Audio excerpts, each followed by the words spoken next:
സ്വാഭാവികമായിട്ടും ചിന്തിക്കും, നമ്മൾ സാധാരണക്കാരായതുകൊണ്ട് നമ്മളുടെ ആ സാധാരണ തലച്ചോറിൽ നിന്ന് ഉരുത്തിരിഞ്ഞ ആശയമാണോ ഇങ്ങനെ ചിന്തിക്കാൻ നമ്മളെ പ്രേരിപ്പിക്കുന്നത്?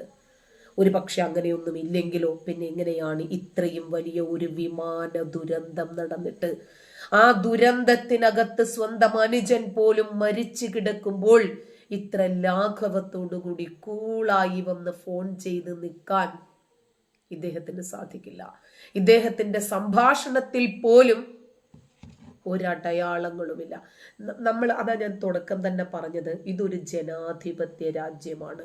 നമുക്ക് നമ്മുടേതായിട്ടുള്ള അഭിപ്രായങ്ങൾ രേഖപ്പെടുത്താനുള്ള എല്ലാ സ്വാതന്ത്ര്യവുമുണ്ട്.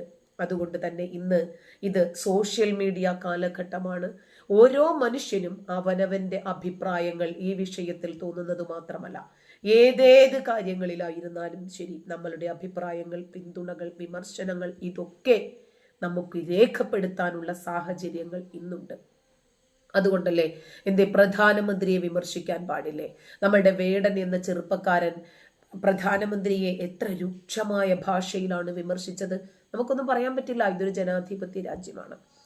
ആ പറഞ്ഞതിൽ ഒരുപാട് വിരോധാഭാസങ്ങൾ ഉണ്ട് എന്നുള്ളത് ശരിയാണ്, അതവിടെ ഇരിക്കട്ടെ. പക്ഷേ ഇവിടെ നമ്മൾ ചിന്തിക്കേണ്ടുന്ന പ്രധാനപ്പെട്ട വിഷയങ്ങൾ ഇതൊന്നുമല്ല. മറിച്ച് നമുക്ക് അറിയാം എന്താണ് നമ്മുടെ രാജ്യത്ത് ഇപ്പോൾ സംഭവിച്ചത്. കപ്പൽ അപകടങ്ങളായിരുന്നാലും കപ്പല് ഇന്നുവരെ ഇല്ലാത്ത രൂപത്തിൽ നിൽക്കുന്ന നിപ്പിൽ കപ്പല് തീ കത്തുന്നു, ചരക്ക് കപ്പൽ മുങ്ങുന്നു. ഇതൊക്കെ എങ്ങനെ സംഭവിക്കും? ആരുടെയെങ്കിലും കൈകടത്തലുകളില്ലാതെ. ഇത് ഒരുപാട് ആളുകൾ നമ്മുടെ രാജ്യത്ത് സംഭവിക്കാൻ പോകുന്ന ഇത്തരം വിഷയങ്ങളെ സംബന്ധിച്ച് ഓർമ്മപ്പെടുത്തലുകൾ നടത്തിയിട്ടുണ്ട്. മനസ്സിലായില്ലേ?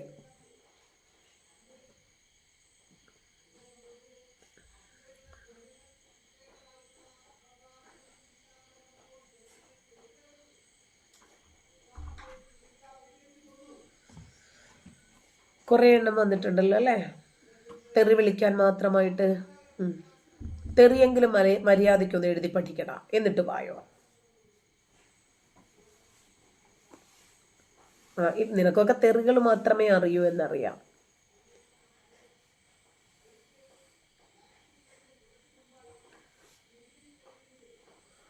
ഇനി ഒരിക്കലും നമ്മുടെ ചാനലിൽ വരാത്ത വിധത്തിലെ പുറത്താക്കാൻ നമ്മുടെ ചാനലിൽ ജൂതന്മാര് ചില കൈകടത്തലുകളൊക്കെ നടത്തിയിട്ടുണ്ടെന്നേ. അതുകൊണ്ട് ഇനിയും വന്ന് നിനക്കൊക്കെ നിന്റെ ഇത്തരം ഉടായിപ്പുകളും വേഷം കെട്ടലുകളും ഇത്തരം ക്രിമിനലിസവും ഒന്നും എഴുതി, അല്ലെങ്കിൽ സെക്ഷൽ ഫ്രസ്ട്രേഷൻസ് ഒക്കെ എഴുതി ഇതിനകത്ത് അങ്ങനെ എഴുതി വെക്കാൻ പറ്റില്ല. നീ ലൈംഗിക അവയവത്തിന്റെ പേര് പറഞ്ഞിട്ട് അത് വേണമെന്ന് ചോദിച്ചാൽ നിന്റെ ഉമ്മയോട് ചോദിക്കുക എന്ന് പറയാനുള്ള സ്വാതന്ത്ര്യം എനിക്കുമുണ്ട്. പെങ്ങളും ഉമ്മയും ഒക്കെ മടുത്തോടാ എന്ന് ചോദിപ്പിക്കുകയാണ് നീയൊക്കെ. അതുകൊണ്ട് മര്യാദയ്ക്കും മാനത്തിനും നിന്നോടൊന്നും പറഞ്ഞിട്ട് കാര്യമില്ല. ചെറിയ പ്രായത്തിലെ മദ്രസയിൽ പോയി കുണ്ടനടിക്ക് വിധേയനായിട്ടുള്ള ആൾക്കാരാണ് നീയൊക്കെ. പിന്നെ നിന്റെയൊക്കെ നാവിൽ നിന്നും മര്യാദയ്ക്കുള്ള സംസാരം എന്തെങ്കിലും വരുമോ? വരില്ല.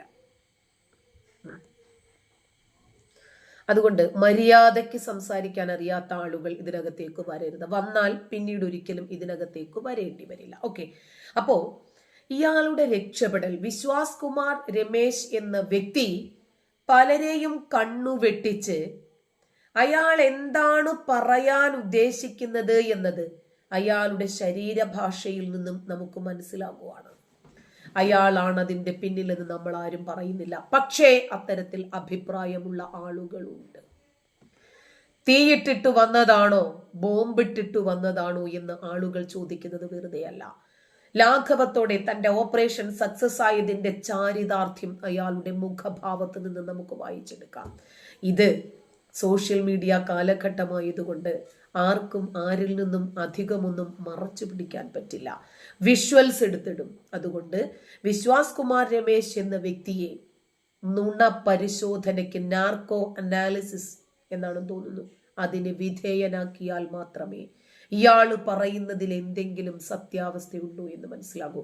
ഇപ്പോൾ നമ്മൾ വണ്ടി ഓടിച്ചു പോകുന്നു, നമ്മുടെ വണ്ടി തട്ടി ഒരു തവളയോ പൂച്ചയോ പട്ടിയോ വീണാൽ പോലും നമുക്ക് അന്നത്തെ ദിവസം പോക്കാണ്. എത്ര വിഷമമായിരിക്കും നമുക്ക്. വല്ലാത്ത വേദനയാണ്. എന്നാലും നമ്മുടെ കയ്യിൽ നിന്ന് അത് വന്നല്ലോ. ഈ പൂച്ചയ്ക്കും പട്ടിക്കും തവളയ്ക്കും ഒന്നും കൊള്ളിക്കാതിരിക്കുന്നതിന് വേണ്ടി വണ്ടി വെട്ടിച്ച് പല വണ്ടികളിലും മരങ്ങളിലും ഒക്കെ പോയി ഇടിച്ചു വീഴുന്ന ധാരാളം ആളുകൾ നമുക്കിടയിലുണ്ട്.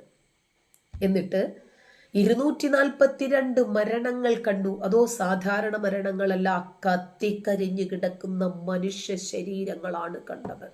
എന്നിട്ട് യാതൊരു ചലനവുമില്ലാതെ കൂളായിട്ട് വിശ്വാസ് കുമാർ രമേശ് നടന്ന് വരുന്ന ഒരു സ്ലോ മോഷനൊക്കെ ആക്കാമായിരുന്നല്ലേ. ശരി.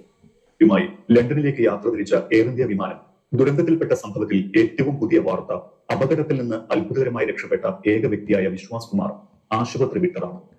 അന്വേഷണ സംഘത്തിന്റെ നിർദ്ദേശപ്രകാരം വിശ്വാസിനെ ഹോട്ടലിലേക്ക് മാറ്റിയിരിക്കുകയാണ്. അന്വേഷണ സംഘത്തിന്റെ കർശന നിയന്ത്രണത്തിലും നിരീക്ഷണത്തിലുമാണ് വിശ്വാസ് ഉള്ളത്. അപകടത്തെക്കുറിച്ച് ഇദ്ദേഹത്തിന്റെ ഭാഗത്തു നിന്ന് ഇനിയും വിവരങ്ങൾ അന്വേഷണ സംഘത്തിന് ചോദിച്ചറിയാനുണ്ട്. വിശ്വാസ് കുമാർ രമേശ് വിമാനത്തിൽ നിന്നും രക്ഷപ്പെട്ട് പുറത്തേക്ക് നടന്നു വരുന്ന വീഡിയോ കഴിഞ്ഞ ദിവസം വൈറലായിരുന്നു. വെളുത്ത ടീഷർട്ട് ധരിച്ചിരിക്കുന്ന വിശ്വാസ് കുമാർ ഇടതു കൈയിൽ മൊബൈൽ ഫോണുമായി അപകട സ്ഥലത്ത് നിന്ന് പുറത്തേക്ക് നടക്കുന്ന വീഡിയോ സമൂഹ മാധ്യമങ്ങളിൽ വലിയ തോതിലാണ് പ്രചരിച്ചത്. ഇതോടെ വലിയ ദുരൂഹതയും സംശയങ്ങളുമായി സോഷ്യൽ മീഡിയയിൽ നിരവധി പേർ രംഗത്ത് വരികയും ചെയ്തു. ഒരു വിമാനം തീഗോളമായി മാറിയിട്ടും എങ്ങനെ വിശ്വാസ് മാത്രം രക്ഷപ്പെട്ടു? അട്ടിമറിയുണ്ടോ? എമർജൻസി വാതിൽ തുറന്നതാണ് അപകട കാരണം എന്നിങ്ങനെ പല തരത്തിലായിരുന്നു ചർച്ചകൾ. ഈ സംശയങ്ങളെല്ലാം എമർജൻസി വാതിൽ തുറക്കാൻ പറ്റില്ല എന്ന് പൈലറ്റുമാർ തറപ്പിച്ചു പറയുകയും ചെയ്യുന്നു. തെറ്റാഭിപ്രായത്തിൽ ചർച്ച ചെയ്യുകയാണ്. നമ്മോടൊപ്പമുള്ളത് ക്യാപ്റ്റൻ ദിലീപ് ദേശ്മൻ സാറാണ്. സാർ, ചർച്ചയിലേക്ക് സ്വാഗതം. സാർ, അഹമ്മദാബാദ് വിമാനാപകടത്തിന് കാരണം എന്താണ് എന്ന് ഇനി കണ്ടെത്തേണ്ടിയിരിക്കുന്നു. പക്ഷേ അതിനു മുൻപ് പല ആളുകളും സംശയം ഉന്നയിക്കുന്നത് വിശ്വാസ് കുമാർ എന്ന വ്യക്തിക്ക് മാത്രം എങ്ങനെ ഈ അപകടത്തിൽ നിന്ന് രക്ഷപ്പെടാനായി എന്നാണ്. ഇതിൽ ദുരൂഹതയില്ലേ എന്നും പലരും ചോദിക്കുന്നുണ്ട്. ഇത്തരത്തിൽ തീവ്രമായ ഒരു വിമാനത്തിൽ നിന്ന് ഒരു വ്യക്തിക്ക് രക്ഷപ്പെടൽ സാധ്യമാണോ? അദ്ദേഹം ഒരു വളരെ ലക്കി മനുഷ്യൻ എന്ന് മാത്രമേ എനിക്ക് പറയാൻ പറ്റുള്ളൂ. കാരണം ഇത്രയും ഒരു വലിയ അപകടത്തിൽ നിന്നും രക്ഷപ്പെട്ടു. അതിൽ ദുരൂഹത ഒന്നും ഞാൻ കാണുന്നില്ല.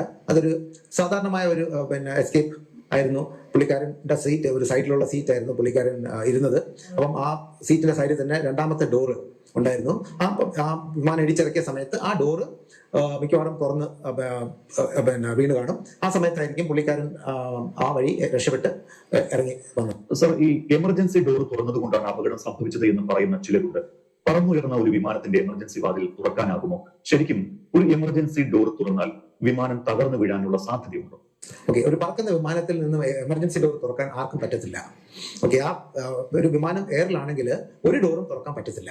ആ വിമാനം താഴെ ഇറങ്ങിയാൽ മാത്രമേ ഡോർ തുറക്കാൻ പറ്റുള്ളൂ. അതിനുള്ള സാങ്കേതിക എക്യുപ്മെന്റ്സും ഫെസിലിറ്റീസും വിമാനത്തിൽ എല്ലാ വിമാനങ്ങൾക്കും ഉണ്ട്. സാറിന്റെ എക്സ്പീരിയൻസിൽ പറന്നുയർന്നതിന് തൊട്ടു പിന്നാലെ ഒരു വിമാനം തകർന്നു വീഴുന്നതിന് പ്രധാന കാരണം എന്തായിരിക്കും? ഒരു വിമാനം പറന്നുയർന്നിട്ട് താഴേക്ക് വീഴണമെങ്കിൽ അതിന്റെ രണ്ട് എഞ്ചിനും തകരാറിലായി കാണണം. അല്ലാതെ തകരണമെങ്കിൽ എന്തെങ്കിലും കൺട്രോൾ ഫെയിലിയർ വരണം. ഇപ്പോൾ ഒരു എയർപ്ലെയിൻ പറക്കുന്നത് അതിന്റെ എയ്ലറോൺസ് എന്ന് പറയും, അത് എയർക്രാഫ്റ്റ് തിരിക്കാൻ ടേൺ ചെയ്യാനുള്ള ഇത്, അതേപോലെ മുകളിലോട്ടും താഴോട്ടും പോകാൻ എലിവേറ്റേഴ്സും ഉണ്ട്. ഇപ്പൊ കൺട്രോൾ ഫെയിലിയർ ആണെങ്കിൽ ഒരു എയർക്രാഫ്റ്റ് തകരാൻ ചാൻസ് ഉണ്ട്. അല്ലാതെ ഉണ്ടെങ്കിൽ രണ്ട് എഞ്ചിനും തകർന്നാൽ മാത്രമേ എയർക്രാഫ്റ്റ് താഴോട്ട് പോവുകയുള്ളൂ. സർ, ഒരു തരത്തിലുമുള്ള ചെറിയ റിസ്ക് പോലും വിമാനം പറത്തുന്നതിന് മുമ്പ് പൈലറ്റുമാർ എടുക്കാറില്ലല്ലോ. ചെറിയ തകരാറാണെങ്കിൽ പോലും പരിഹരിച്ചിട്ടല്ലേ ആ വിമാനം പറന്നുയരുക. അപ്പോൾ ഈ അപകടത്തിൽ നിന്നും നമ്മൾ എന്താണ് ഊഹിച്ചെടുക്കേണ്ടത്? വിമാനം പറന്നുയരുന്നതിന് മുമ്പ് യാതൊരു പ്രശ്നവും ഇല്ലായിരുന്നു എന്നാണ്. ആക്ച്വലി അങ്ങനെയല്ല. ഫ്ലൈങ്ങിൽ നമ്മൾ ഫ്ലൈങ്ങിന്റെ എല്ലാ എക്യുപ്മെന്റ്സിനും റിഡൻഡൻസി എന്ന് പറയുന്നുണ്ട്. ഇപ്പൊ ഒരു എക്യുപ്മെന്റ് ഫെയിൽ ആണെങ്കിൽ വേറെ എക്യുപ്മെന്റ്സ് ഉണ്ട്, അത് അതിന്റെ ഡ്യൂട്ടി ടേക്ക് ഓവർ ചെയ്യാൻ. അങ്ങനെ മൾട്ടിപ്പിൾ റിഡൻഡൻസി ഉള്ള ഒരു വാഹനമാണ് ഒരു വിമാനം എന്ന് പറയുന്നത്.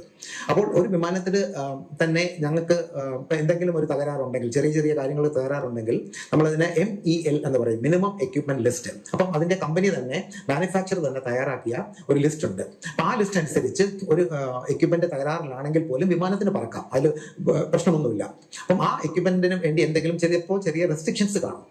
അപ്പൊ ആ റെസ്ട്രിക്ഷൻസ് നമ്മൾ ഫോളോ ചെയ്യണമെന്ന് മാത്രം. അങ്ങനെ ചിലപ്പോൾ 2, 3, 4, 5 ചെറിയ ചെറിയ തകരാറുകൾ MELസിൽ ആയിട്ട് വിമാനം പറക്കുന്നതിൽ ഒരു വലിയ പ്രശ്നമൊന്നുമില്ല. സർ, അതുപോലെ തന്നെ പൈലറ്റിന്റെ ഭാഗത്തു നിന്നുള്ള വീഴ്ച കൊണ്ടും അപകടം സംഭവിക്കാമോ? കാരണം വ്യോമയാന വിദഗ്ധൻ ക്യാപ്റ്റൻ സ്റ്റീവ് കഴിഞ്ഞ ദിവസം ഒരു വീഡിയോ പങ്കുവച്ചിരുന്നു. അതിൽ പറയുന്നത് 12 ഡിഗ്രിയിൽ പറന്നുയർന്ന ശേഷം എയർ ഇന്ത്യ വിമാനം താഴേക്കാണ് വന്നത്. നമ്മള് കണ്ടോ, എല്ലാ വിഷയങ്ങളെ സംബന്ധിച്ചും ഇതിനെ സംബന്ധിച്ച അനലൈസേഷൻ നടത്തിയിട്ടുള്ള വിദഗ്ധർ, ഈ മേഖലയിലെ നൈപുണ്യം നേടിയ ആളുകൾ അഭിപ്രായങ്ങൾ പങ്കുവയ്ക്കുകയാണ്.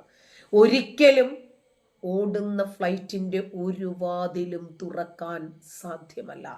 പിന്നെ ഇദ്ദേഹം മാത്രം എമർജൻസി എക്സിറ്റിലൂടെ പുറത്തു വന്നു എന്ന് പറയുമ്പോൾ സ്വാഭാവികമല്ലേ സംശയങ്ങൾ ഉണ്ടാകുന്നത്.